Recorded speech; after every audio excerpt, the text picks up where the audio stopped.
Hello, this is Ron Paul with your weekly update for June 8th.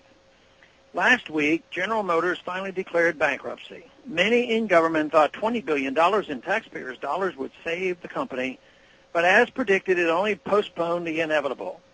The government will dump another $30 billion into General Motors and take a 60% controlling interest for it. Public officials are now involving themselves in tactical business decisions, such as where General Motors headquarters should move and what kind of cars it will build. The promise that this is temporary and will eventually be profitable is supposed to ease the American people into accepting this arrangement, but it is of little comfort to those who remember similar promises when the American taxpayers bought Amtrak. After 3 years, government was supposed to be out of the passenger rail business. 40 years and billions of dollars later, the government is still operating Amtrak at a loss, despite the fact that they have created a monopoly by making it illegal to compete with Amtrak. Imagine what they can now do to what is left of the great American auto industry. In a truly free market, General Motors would get your money one way and only one way, by selling you a car you want at a price you are willing to pay.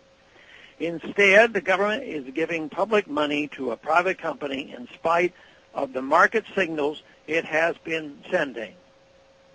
Throwing money at General Motors does not stop it from being an engine of wealth destruction. On the contrary, it simply gives it more wealth to destroy.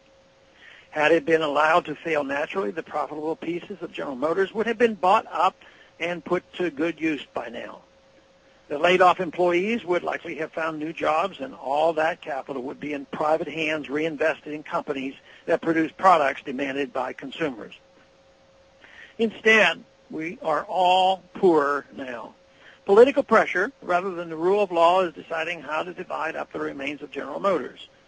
The bondholders had billions of dollars in retirement savings invested in the company, and though they were entitled to nearly 3 times as much as United Auto Workers, the bondholders were left with just a 10% stake compared to the union's 17.5% stake.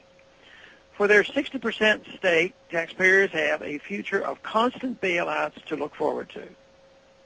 Commingling public control of private business is known as fascism.